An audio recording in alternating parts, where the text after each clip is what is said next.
Good morning.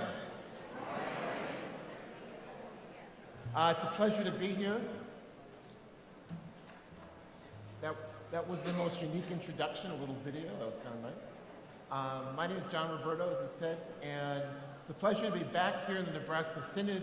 In the fall, I was the presenter at the fall gathering, so this is kind of a bookend to that. The topic I'd like to look at this morning, as you see on the screen, is becoming a faith-forming congregation in the 21st century. And the key word in that is the 21st century. Now, I know it might seem a little odd that a 65-year-old grandfather is going to be talking about faith formation in the 21st century, but that should be good news to everybody here who's somewhere around my age.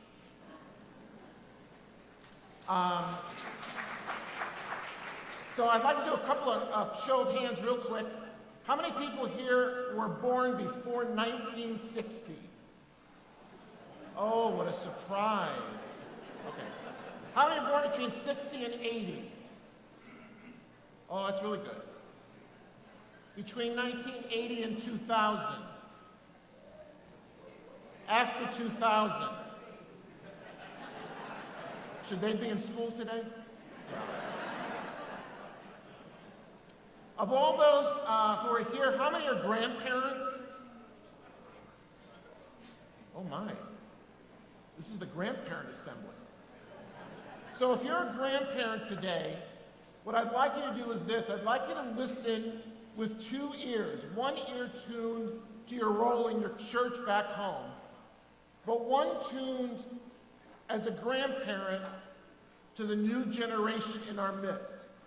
Because this presentation is all about the next generation and what we will do to create a church and faith formation for them. You get to a certain age, you realize church is not about you. Church is what you're leaving behind for the next generation and how they will create and recreate the church.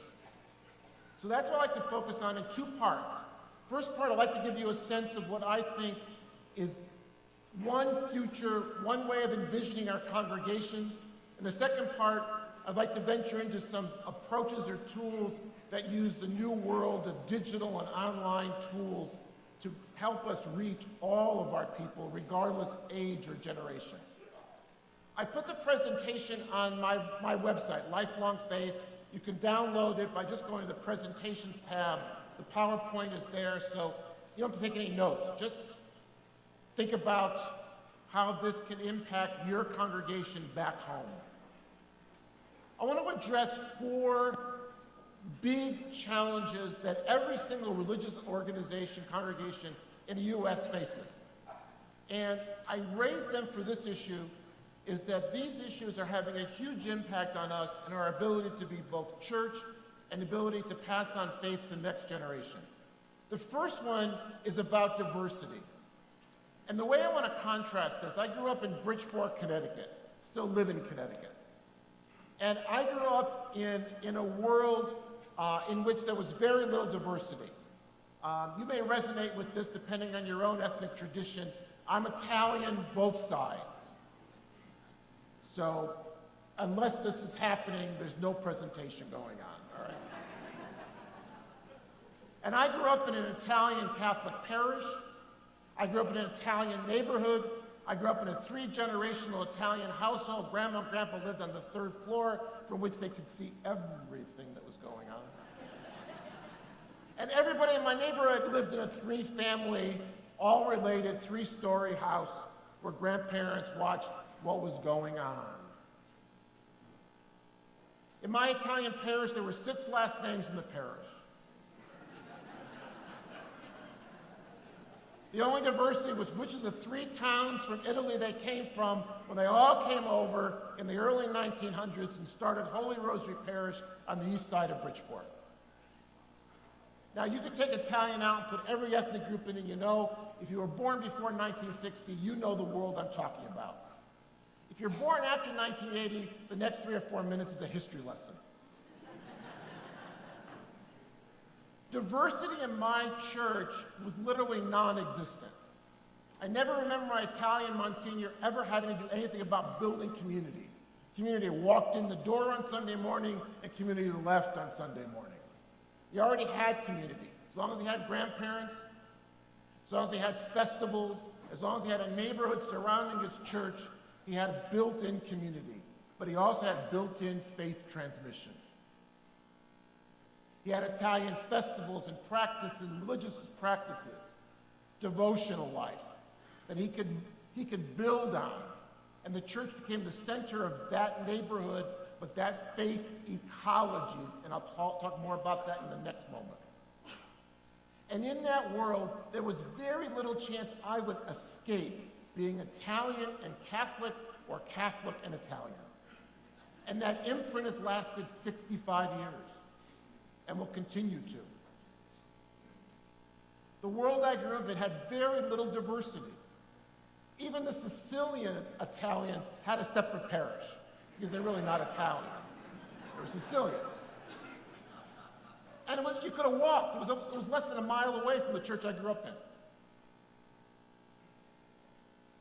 Many of us know the language, the church I grew up in, and know how much life has changed. Diversity. We face all kinds of diversity, ethnic diversity, age diversity. We are now a 10-decade society. So when we talk about churches and faith formation, we're talking about 10 decades of life. The little activity I had you do to start, we're talking about 5 generations in most mainline Roman Catholic Orthodox congregations. 5 different generations with different experiences and histories, different ways of interpreting the world, different ways of living. Second, all of us in this room have faced the impact of digital technologies. In fact, over 95% of all adults in America are connected to the internet every single day. So now raise your hand if you have a smartphone. Now, not a flip phone, that's a dumb phone. A smartphone. All right. How many have a tablet of any variety of size? Okay. A laptop. Now, not a desktop. By the way, they make very nice planters if you turn them on their side. So we are all connected. So the impact really, in a very short amount of time, the iPhone came out in 2007, and that started the mobile revolution. Nobody had a smartphone before 2007. You might have thought you did. Maybe you were smart, phone not so much. And today, phones and tablets, mobile devices are everywhere, including, if you look at today's USA Today this morning, front page was right on your dashboard in your car. Connected cars. That's all we need is connected cars. Third, diversity in beliefs.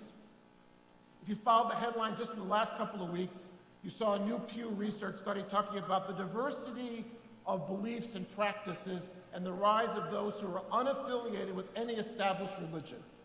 It's a huge challenge to every single religious tradition is the number of people who are not affiliated with an established tradition and church.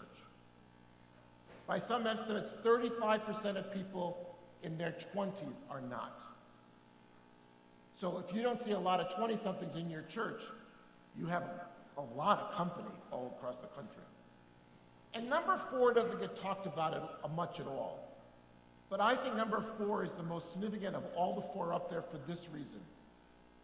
Over the last 40 years, what's happened across the Christian spectrum, and one could also claim Judaism as well, is the decline in religious transmission from one generation to the next because of all the changes, cultural, societal, family changes in American society.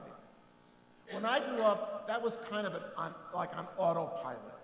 As long as you had grandmas and grandpas, the tradition passed to the next generation, and then they became grandparents, and they passed that religious tradition. And it happens at home. No congregation here has enough time with any person to be able to do transmission. We do a lot of great faith formation, but in 1 or 2 hours a week, transmission is a 24-hour-a-day thing. And it's passed on from generation to generation in the context in which you live. In the household I grew up in, it was the air you breathed. It was on the walls, it was in the prayer before meals, it was a devotion. I grew up in a Catholic household. Reading the Bible didn't get popular in 1965, after Vatican II. So there was devotion, saying the rosary. All of that was part of the transmission. What we've noticed in the last 40 years, and because it's happened very, very slowly but surely, there's less transmission happening at home because there's more diversity of religious practice at home. I'll often tell workshop participants at a program, I'll say, if you're preparing children for First Communion or First Eucharist, depending on your tradition, and you're spending the first 4 weeks teaching the Our Father, that ought to tell you something. Or when you do vacation Bible school in the summertime, and you mention a great big story from the Old Testament, Noah and the flood, for example. And you get these blank stares back.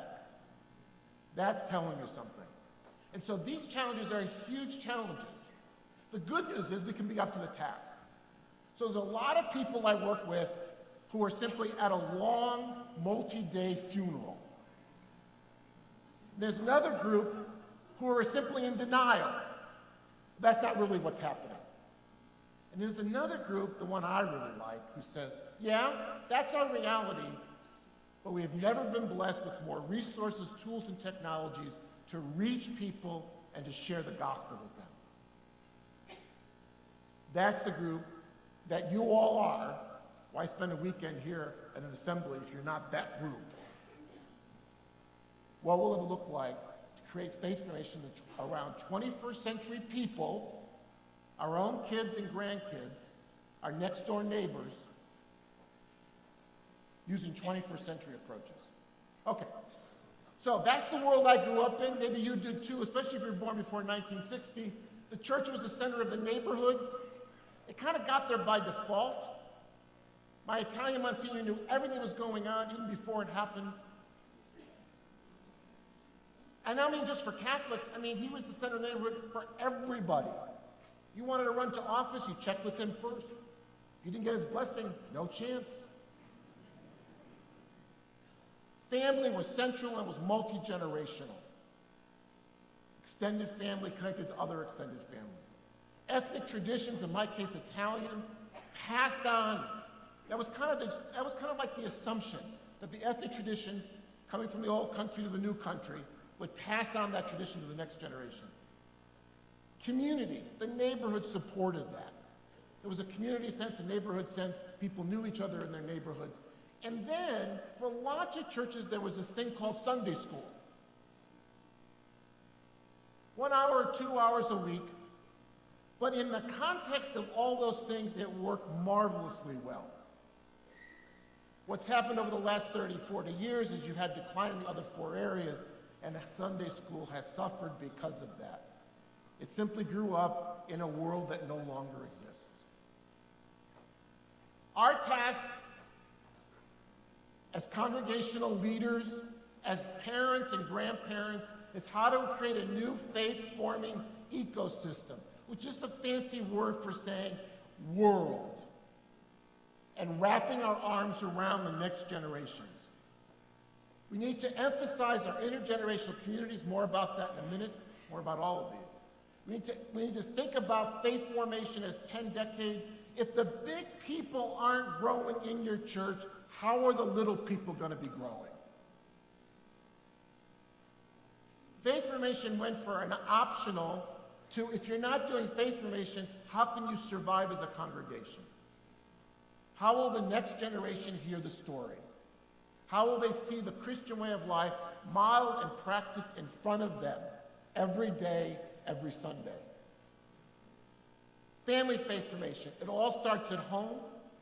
And when churches position themselves to say, we are going to serve our families, wherever they may be, active and practicing, don't even give us a second look. Haven't been here, they've been on sabbatical for a few years.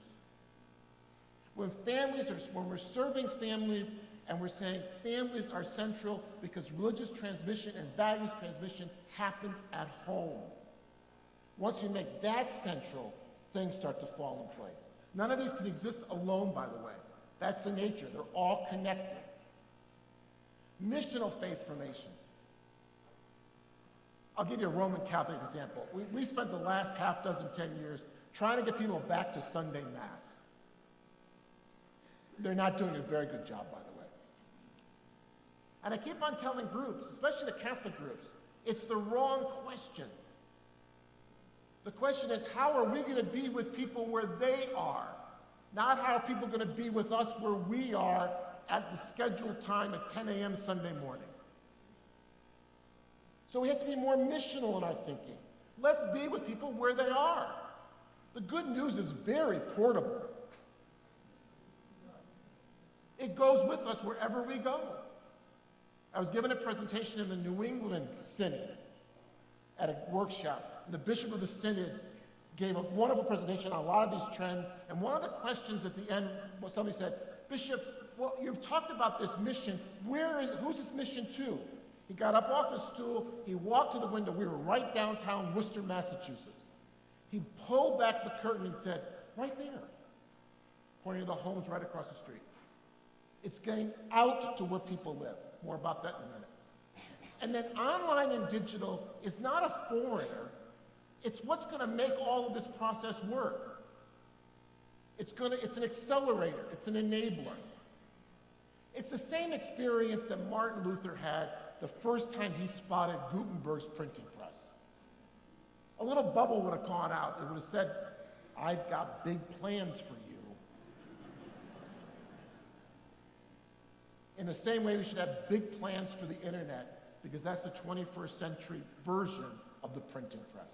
A technology that enabled all kinds of things to happen, that dramatically changed life in Europe and then eventually around the world. Intergenerational. Why is this central? Why is this a focus? First, this great quote from two authors of a great book on Christian intergenerational faith formation. They say this: throughout Scripture, there is a pervasive sense that all generations were typically present when faith communities gathered. That's not often true for Christian churches today. For worship, for celebration, for feasting, for praise, for encouragement, for reading of Scripture in times of danger, for support and service, to experience authentic Christian community and reap the unique blessings of intergenerationality, the generations must be together regularly and often, from infants to octogenarians. In the world I grew up in, and maybe you did too, we got this for free. You lived with all the generations. You celebrated with them. Sometimes they were a little bit too close. But anyway, everything was intergenerational. And then over a 40-year period, we became much more siloed and age-specific and age-graded, and we had groups and people rarely ever came together. We might have even separated the children out from worship. And what we've rediscovered in this new faith formation ecosystem is that we need to bring everybody back together again. So I spent 20 years working this with churches all across the country.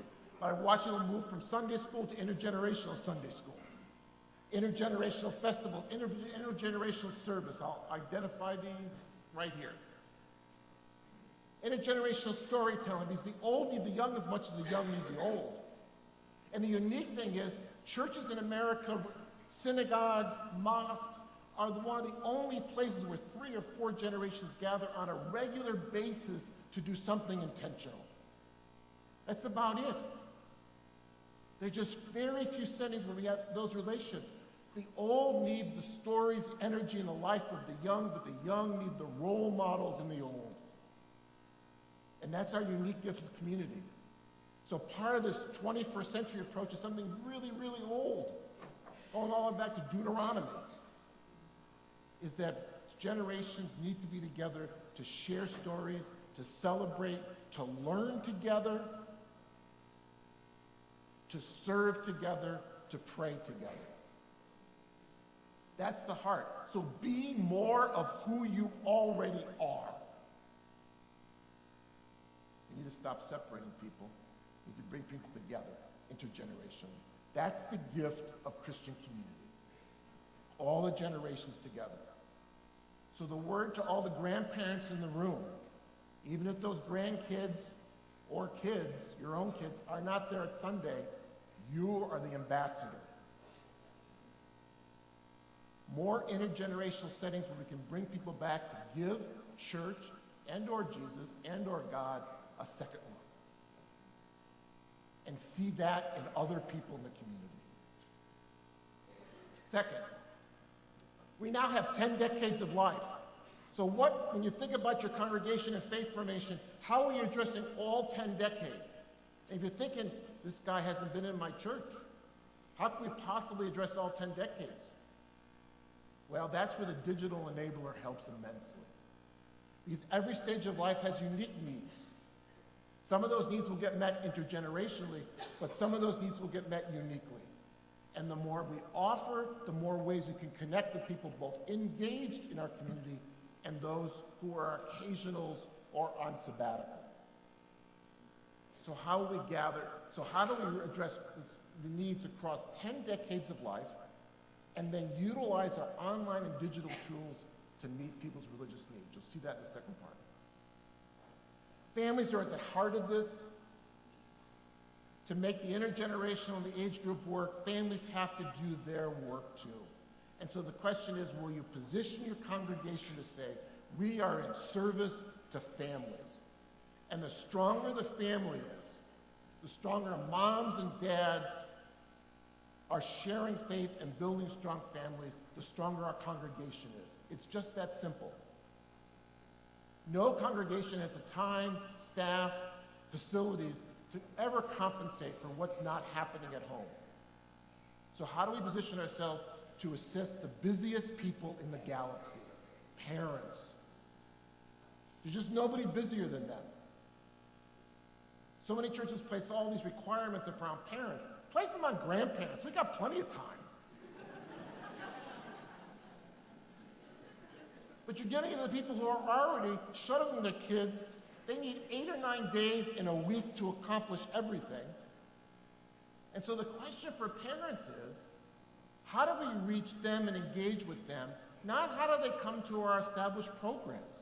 And when we do, we better be really careful to make sure they're great.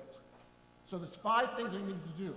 We need to equip and resource families for nurturing faith, and that starts at marriage, but I'll even give you a pass for the moment. It definitely starts at baptism. Most Sunday school starts at grade 1. You are 6 years too late. Anybody here who teaches children, my daughter's a kindergarten teacher. She spends half her year getting everybody up to grade level. And when she taught in the inner city, she spent the whole year getting people up to grade level for what was not happening in the first 5 or 6 years of kids' lives. The same is true in faith. How do we help children start out right with parents who are engaged in religious transmission at home? Every church can do. These are parents, they're not going anywhere. Their life is over. They have kids. They don't go out in the first couple of years. They're landlocked. You can find them. Just look for the most, overwhelmed, overworked people in the community. You'll find them. They're easy to find. Just ask them how they are. Make sure you've got 30 minutes for the response. Start early and equip them to do what? To engage in the most basic of faith practices at home. Reading the Bible, praying together, serving ourselves and serving the family and community. Just the most basic devotions. Celebrating the church year seasons, especially Advent, Christmas, Lent, Easter. Basic things for which we have tons of great resources, digital and otherwise. But we have to see that first decade of life is about starting out right, and it starts out right at home. Every church can reach people. If you think of baptism as the start of the faith-forming process, if you think marriage is the start of the faith-forming process, even better. Second, how do we help them build strong families? We can find partners in our community for this. Building family assets and strengths. Basic things, communication skills, being able to manage relationships at home and in the community. All the things that we used to take for granted now have to be developed because parenting in the 21st century is like nothing that happened in the 20th century. Third, parent faith formation, and fourth, parent faith formation for faith growth, and then parenting skills. Where do you learn that today? In your community, you could become the resource center for parent education and parent formation. And for all parents, not just Lutheran parents, all parents in the whole community. And the reason why it's so easy today is the amount of resources available to you with a couple of clicks from your phone or your laptop will get you some of the highest quality resources available just for families. Missional. Missional is twofold. I realize by the time you finish, you're going to have quite an agenda, but you could take a couple of weeks to work on this. But this is where we're going in the next 3 to 5 years. So see this in the big picture. This is not a problem focus. This is how do we want to grow our church? So missional, how do we extend our presence into the lives of our people in the community? The whole community. I was at a church last summer, and they had set up their parking lot and adjacent space with a huge screen. So I was intrigued, you got me. They said, oh yeah, we host a summer film festival. Now today it's pretty easy to find good G-rated movies, okay? These adults just flock to the Disney, Pixar movies and the rest, so it's easy. And they had a couple of really great, even PG movies. They run a film festival for the whole community. Now, the emphasis on that is it's for everybody. It's their way of opening their doors to the whole community. And everybody gets a fresh look at, if I remember the name of the church I provided, but we'll just call it First Church. This has become an event in that community. It's just one way they're extending their presence outside their doors and their building and making their campus bigger. Make your campus bigger.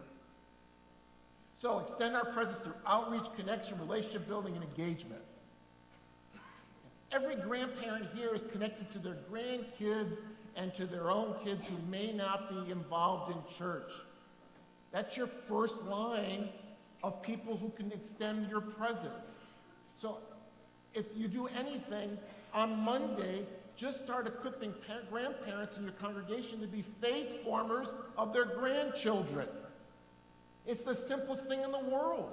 These are all the resources available, and they're online, so they're accessible. Parents may have given up on their own kids who are now, pagans. But they haven't given up on their grandkids. So what are the faith practices, storybooks, all the rest that they can put in hands? Because the only people who buy all that stuff for their kids, grandkids, are the grandparents. Parents haven't got any money. So we do all of that. How do we equip grandparents to be faith formers of their grandchildren? And in our faith communities, how do we equip them to be faith formers of their non-kindred grandchildren, which is the children in the community? So we spend a lot of time complaining about who we don't have. Let's talk about the people we do have and equip them. That's the first part. And second, if you do a great job of outreach and building your presence, expanding your campus, then the second part, what's the pathway back to discipleship, to active church going? What's that pathway look like? Maybe it's small groups, maybe it's a program. In my own tradition, we have a rite of Christian initiation of adults. Many have modified that for those who want to look again and say, I've been away for like 30 years. Which means they've been away more than they've been involved in church life. I'd like to become more active. What does that mean? So it's meeting Jesus again for the first time, meeting the church again for the first time after a long vacation. And then lastly, how do you connect these? How do you make them go? There's physical on-site programming, but most churches are so stretched by what they can do on-site, and even when they do things on-site, people don't come. So how do we expand our presence? Let's use all the new digital tools to make that happen. So if you're not a digital native like me, you just want to get the big picture in the next half hour. Because back home, either in your family or your church, you've got people who are really good at this. They've just never been asked to use that gift and talent. You've been trying to get third grade Sunday school teachers. And they break the news. That's tapped out. That well is dry. Stop asking for third grade Sunday school teachers. Ask for somebody who can help you manage your relationship, maybe on Facebook or social media or on a website with families, young parents across the age range. You might find a whole new group of people who do this as part of their work or just part of their own interests and hobbies, who are very proficient. So don't worry about you doing it. I'm more concerned you get the big picture of what's possible. So that's the enabler. Use online, use digital to enable them. Give me some examples. Here's 3 things that have happened while we were sleeping as churches.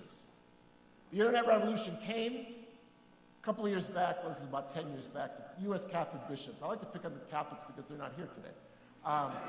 And because it's my own tribe, all right, so, you know. But the bishops had a meeting, we were talking about the internet and the challenge it was to them, I guess personally, And the question was, well, how do we control the internet?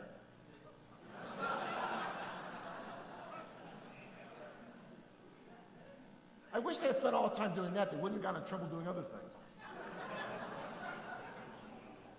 The mobile revolution, since '07. This is really new.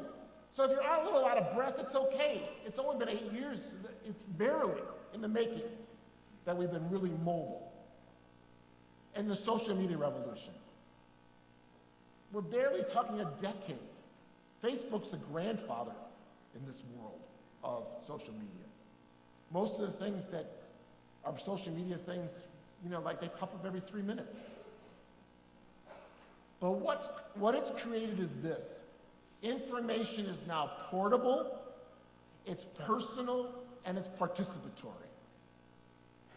And that's very significant because it reframes the way we think about sharing the gospel and doing faith formation.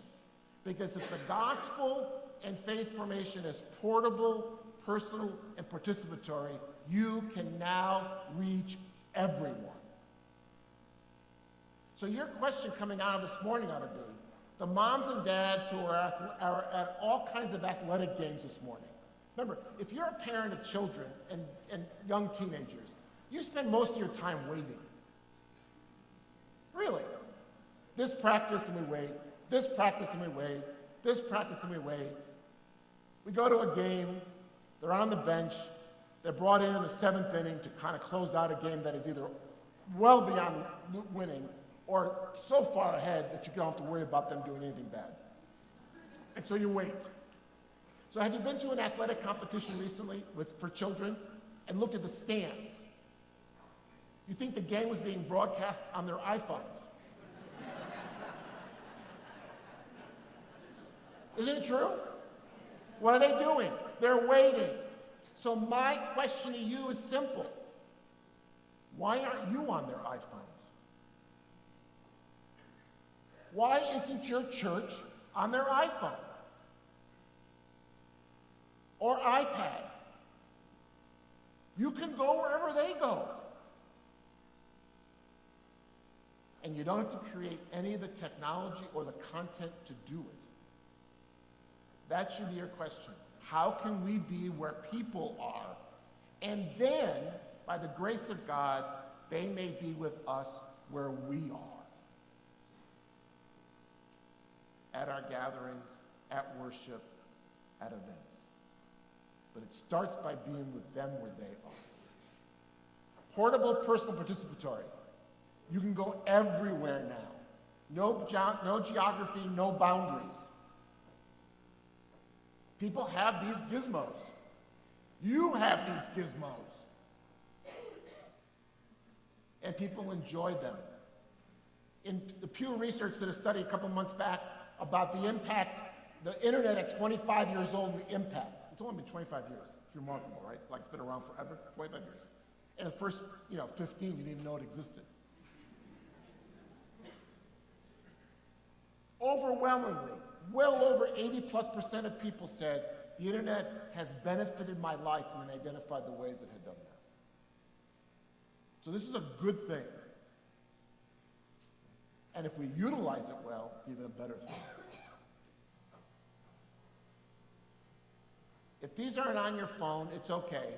they're on the phones of all your parents, teenagers, young adults, and the rest. And if you're a grandparent, they're on your grandkids' phones. If you've watched a grandchild, the first time you give them mom or your own iPhone with the new game on it, maybe it's the bird into the trees or whatever it might be here, and watch how genetically implanted the instinct is to simply move your finger. Isn't it true? Now give them a book.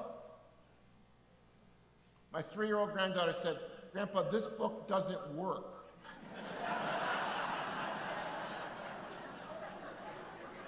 I said, "Allison, it doesn't move, Grandpa. I can't do anything to it." 3.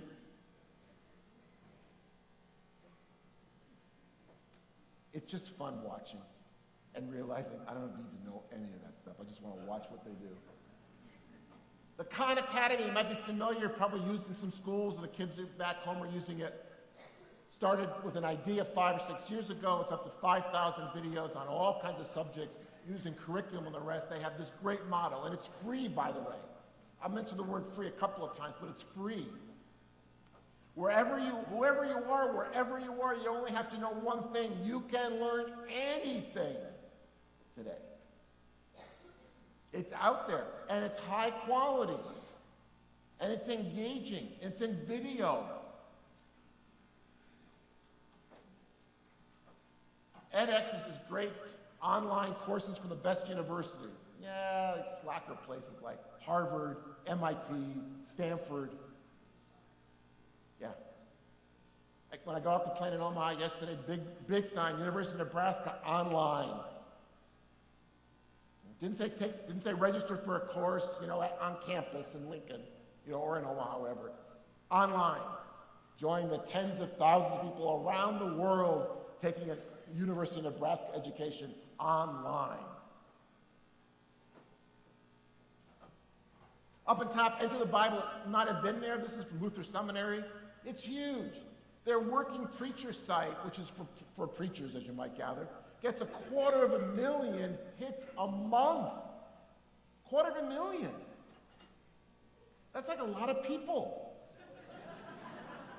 I had one pastor, because I was using it on a website I was building. He said, "Oh, no, I can't put that on my website." I said, "Well, why? It's great content." So that's what I use for my sermon. I said, "There's other sites out there." On the bottom, on the left, this is the YouVersion Bible. You might have it on your phone. 180 million people do.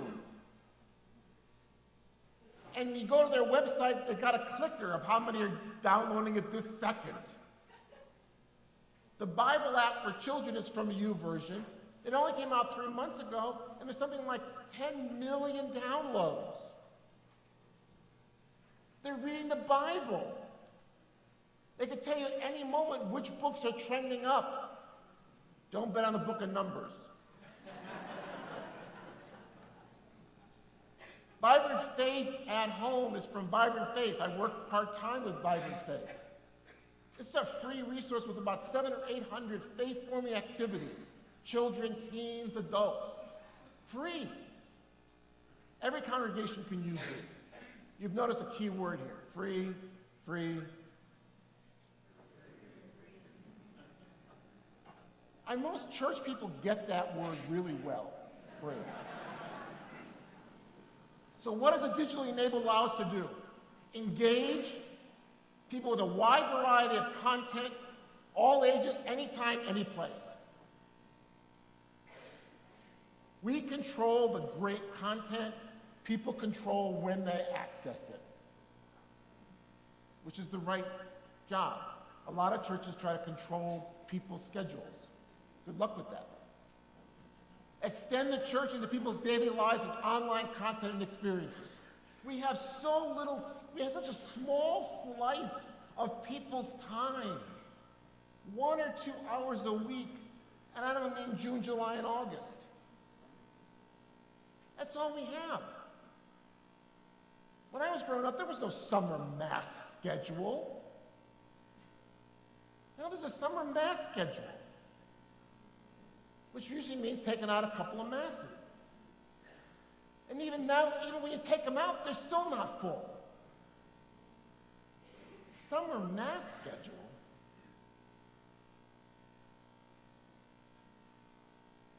Connect faith formation and gathered settings with faith formation and online settings. So we have a little slice of people's time. How do we extend it into where they can continue to learn and grow?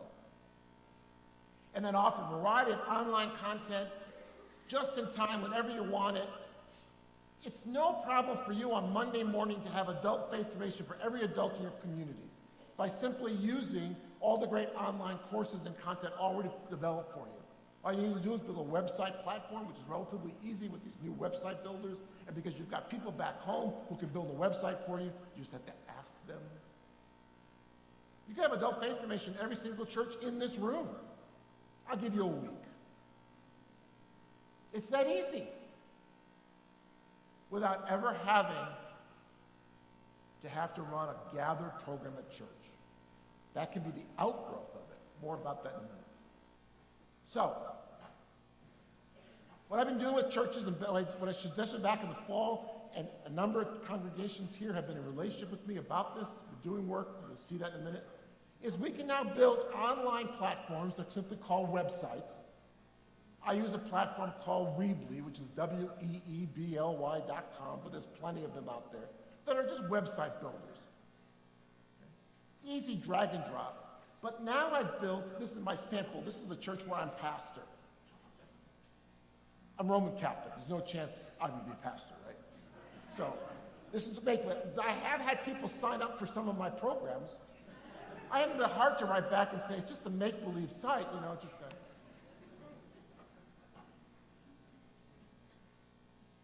You can access it, you can go to Holy Trinities, I got the websites online. But in Lent, you would have liked this. You're going to want to join my church, by the way, you know, at the end of it. We just dedicated the whole month in Lent to the death and resurrection of Jesus. I thought that would be a good idea. And the first thing up there, though, you can't read it quite easily, is the traditional 4-session Lenten program that every church has done since Jesus walked the earth. And we did those 4 sessions, except now with the digitally enabled people, and the same 24 people came. In fact, all I have to say is, it's on, they knew time, date, place, all there. But we brought 4 great presenters in, and I video recorded each of them. So that within a couple of days, that video recording was now online on my website. So if you missed it, view it. And then I created a little study guide around that. You're gonna like my church. I created a little study guide. Is if people wanted to organize a small group in their home on a Friday night, a couple of their friends over, do things you can't do at church, you know, church faith formation, have a nice bottle of Cabernet, have a cold beer, have a discussion in your living room. They could just watch the video online. Most homes are better equipped for learning than churches are. One program, multiple formats. So I kept what I've always done, but given people 2 more ways to access great Lenten content. And the best thing is, Lent will be back next year, and I've got 4 programs all ready to go. Because it stays in the archive. And as far as I know, the 4 Gospels are not going to increase or decrease, you know. They're back next year. There is some good things about tradition, by the way. 4 Gospels. Okay. Count on that. So here's my family's website. You're going to love my family's website. Okay. I got great content on the rest. If you've had trouble bringing parents out to a parent meeting, stop. Go to them. At the rates in which babysitters charge, they ought to form, you know, they ought to be all, you know, bankrolled in $1 million. I mean, it's very expensive to get babysitters. If you can find a babysitter, it's been a long day at work. The last thing you want to do is go to a church meeting. It's true, isn't it? So we're doing a webinar. It's going to come to you. We're going to broadcast it. Here's the website address to go to. It's going to be on Google, so everyone's going to be able to find it really easily. You click on it, you're going to watch it in your own living room. Invite some friends over. These people have these widescreen TVs that do everything, including serve refreshments. So it's great. And we're going to come to you. And my 4 presenters for my spring series can come from anywhere in the United States. Why? Because they're just going to connect to my connection, and they're going to present as long as they're ready to be at 9 o'clock. Well, we'll use Central Time for here. And of course, I'm recording it in case you missed it. And then I'm going to put some articles to it. That's what the bottom piece is. Great stuff. But I haven't created any of that content. Those are all links to a great site from the Search Institute in Minneapolis and their website called Parent Further. So far, all I've done is kind of orchestrated this.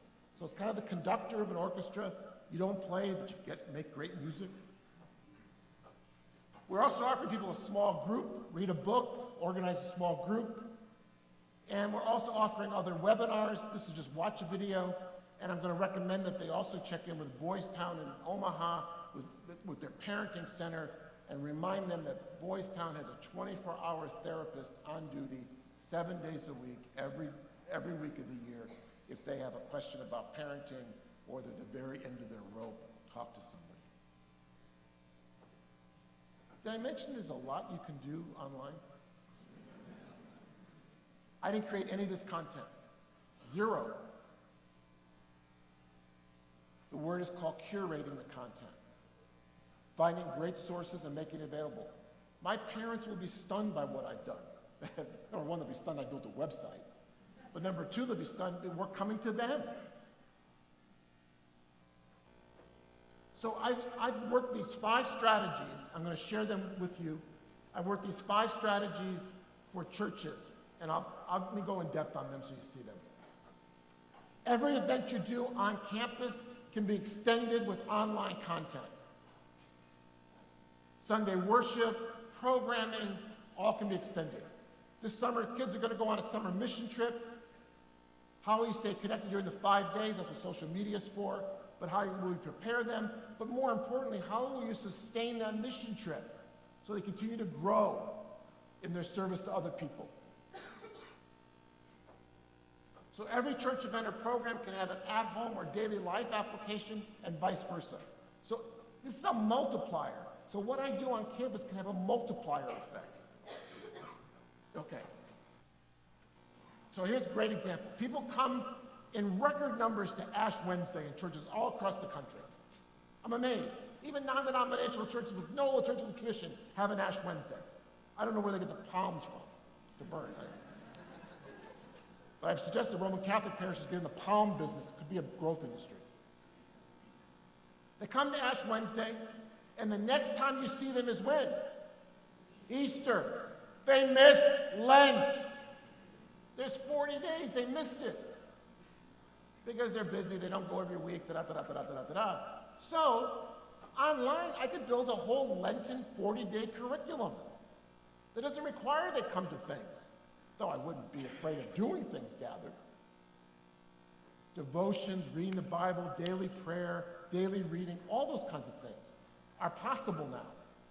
So when they come to Lent, before they get ashes, give them the web address. And before they leave after ashes, get their emails. So this is Tri-Saints Lutheran Parish. I mentioned I have some parishes here in Nebraska that were with me in the fall, wanted to try some experiments. Tri-Saints Lutheran, every Sunday, you'll find this page. This is this Sunday coming up. To extend Sunday worship into the daily lives of people. By the way, if you don't look right away, this afternoon I'll put the links to all of these on the Lifelong Faith website.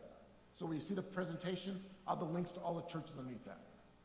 So every Sunday, there are ways to extend this in terms of activities for different age groups, some videos to watch, all on the church website. And I'm sure one of the things that's done is before worship ends is this week online on one of the screens to see what's coming. Access this whenever you want over the next 7 days. This is one of the activities. It's called Family God Time. It's unique to every single week. The content is curated, so they're not producing video, they're using, but it focuses around things to do at home.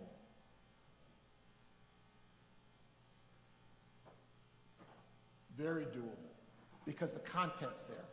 Build the platform, connect it to an event, Sunday worship, and then people start recommending it. I am sure once the word gets out, there's people in California or Texas, heck, around the world who can now access this. And somebody put a link. Go to Nebraska to get this Sunday's activities. Who would have thought? St. Mark's Lutheran, they do the same thing on Sunday.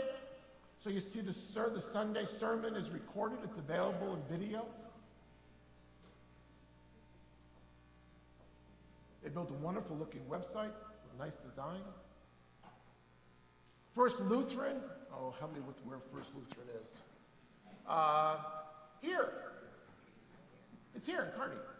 They did a Lenten series on change in video format. And they had materials online for people to watch and view on their own. They had a YouTube channel, and they created these videos. It was called Pump You Up in Your Faith.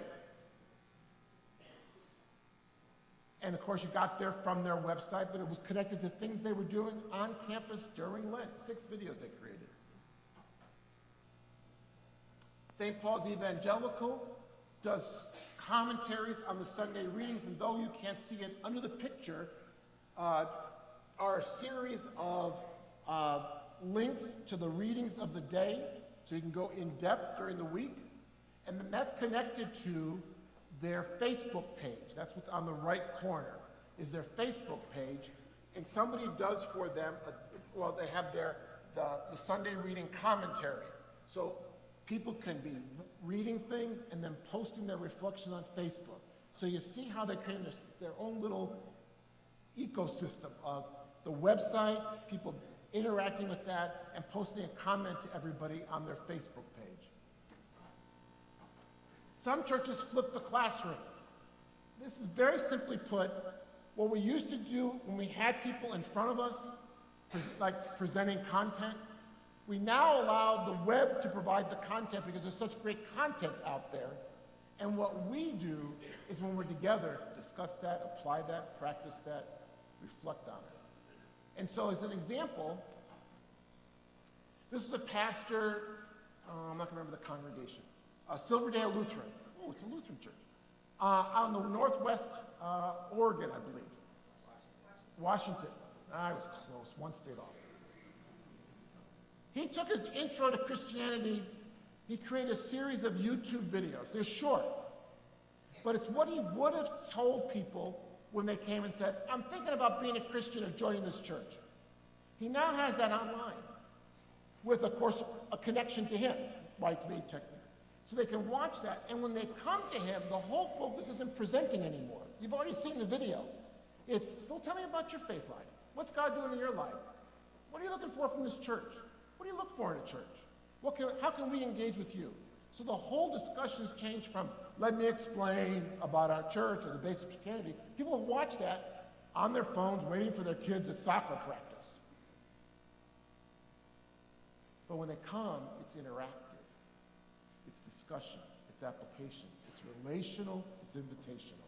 So it's not what you expect. We're using the technology to humanize the process, to actually build relationships. He says he has more people finding him online, watching this in the safety of their own home with you don't have to commit. If you're under 40, heck, under 50, the word commit has been excised from the dictionary. I mean, you make a commitment after a process, okay? So they get a chance to date, go on a few dates before you to build a relationship. I think it's a great thing. They're all on YouTube. Here's a church I work with on the West Coast, Dana Point, California, St. Edward the Confessor, Roman Catholic, big confirmation program, big. 400 kids in 9th and 10th grade. Did I mention it was big? And it's a Catholic mega parish. I think it's 5,000 households in the parish. Remember, Catholics count really differently. So they do. They have a different arithmetic system. 5,000 households doesn't really translate into like all going to church on Sunday. Y'all realize that, okay? So it pretty much spaces out. So we just count differently.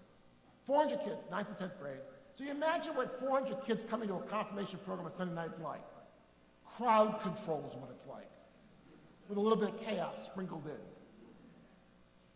They got so frustrated that when I shared with this church, this is 4 years ago now, about the flipped classroom model, they said, this is it.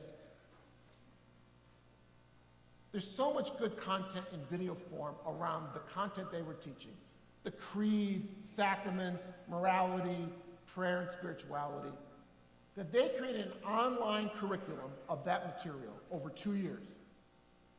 They now meet once a month, but the other 3 weeks are individual learning and small groups of teenagers with an adult who often meet online, not in person.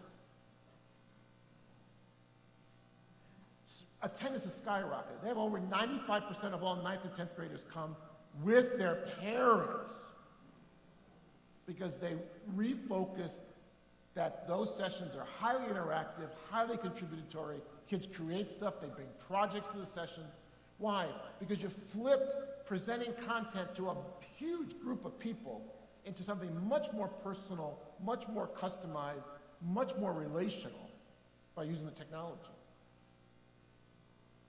You can be a small church and do that. If you're having a hard time gathering people every week, and who isn't, especially teenagers, this puts the responsibility for learning on the people it belongs on, the people in the confirmation program. So they flip the confirmation program, still have requirements, come to the monthly sessions, do service projects, that kind of thing. And then there's mostly online. You saw an example of mostly online when you saw my webinar program. That's mostly online. That's almost all entirely online. Though the churches that have done it always end the semester after 3 or 4. They always invite people, all the parents to a parent gathering. Social, dinner, babysitting provided. They get a great turnout. Why? The people who've been talking to each other online want to meet each other. Again, the online humanizing, bringing people together. So Tri-Saints Lutheran does a monthly Bible study online, on your own, as part of their offerings. So you have the Sunday, every Sunday, and then this is a more go in depth. You could gather people in your home to do it. You could do it yourself. You could do it with your spouse. Put the responsibility for learning on the people who are going to learn. Christ Lutheran Church in Davenport and St. James Lutheran in Edgar, pastors wrote back and said, as the pastor of 2 churches, I'm unable to teach Sunday school classes. So I decided to try posting online study materials for reading through Scripture so that parishioners can access it on their own and choose to form their own groups if they wish. And you can kind of nurture and nudge that process. So online are the readings for a month. Once that kind of starts to take off, it's pretty easy to keep on putting new content in there because there's so many great Bible study things out there. And this is their website, this is their Facebook page, which allows a place for interactive comments from all those people who are doing Bible study. And you can spark that as well by offering some comments. So when you combine the website, more static, with Facebook, more interactive, you get this wonderful combination. And then fully online, online Bible theology courses, Parent Resource Center, you saw a little bit of that, online retreat experiences, all this content's available. So St. Mark's Daily Devotion, one of the members of their community writes God's Morning, it's the right bottom corner, every day.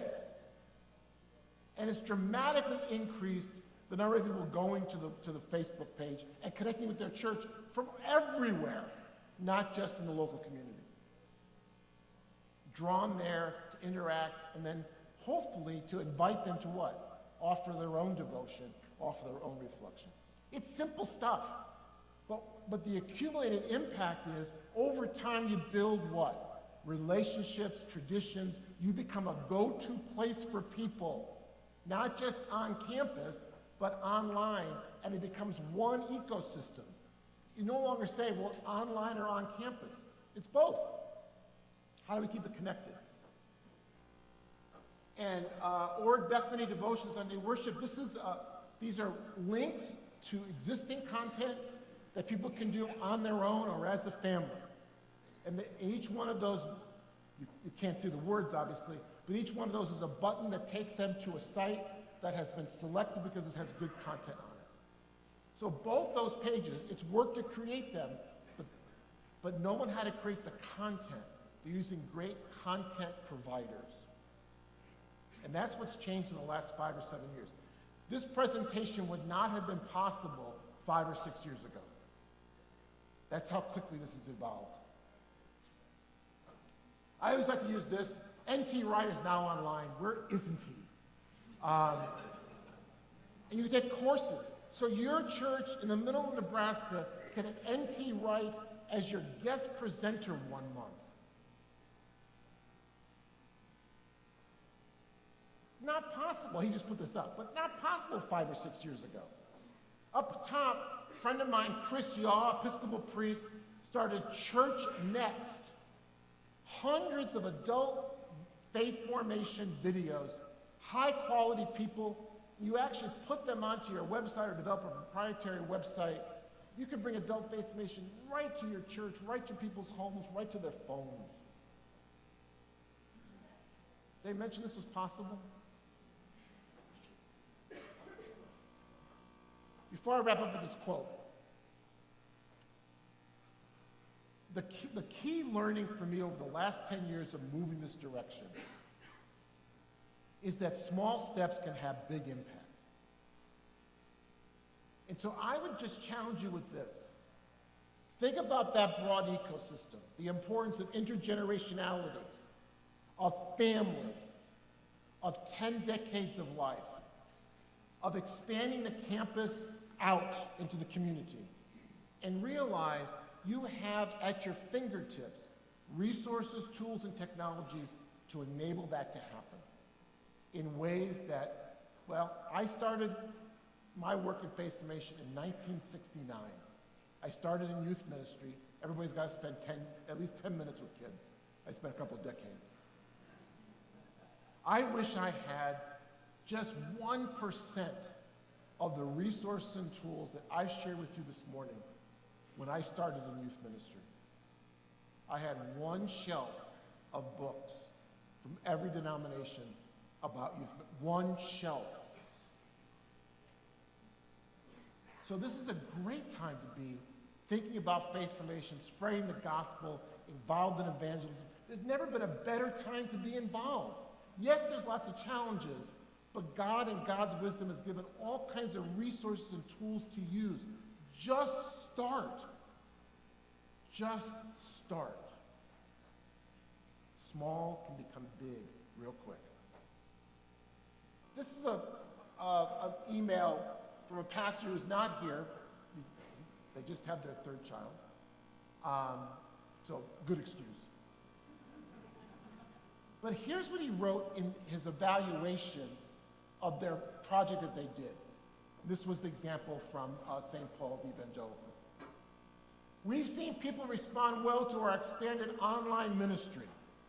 The new website has generated much more traffic than our previous one, as much as 100 times more each month, leading people to learn more about our congregation and increasing the number of first-time worshipers and folks who have returned after extended absences. Members and non-members alike have expressed their appreciation for the ability to access Sunday sermons when they are unable to attend, for the daily text recommendations that connect them to Scripture between Sundays, and for seasonal devotional and informational items, particularly during Lent. So this was a project just from January to today. We haven't been as successful as facilitating conversation online as we'd like, which is true everywhere. And that will probably be the next growing edge, developing this aspect of our ministry, along with getting more people involved in the day-to-day task of keeping content fresh and interesting. We're excited about the possibilities and looking forward to seeing where the Spirit leads us to go next. Amen.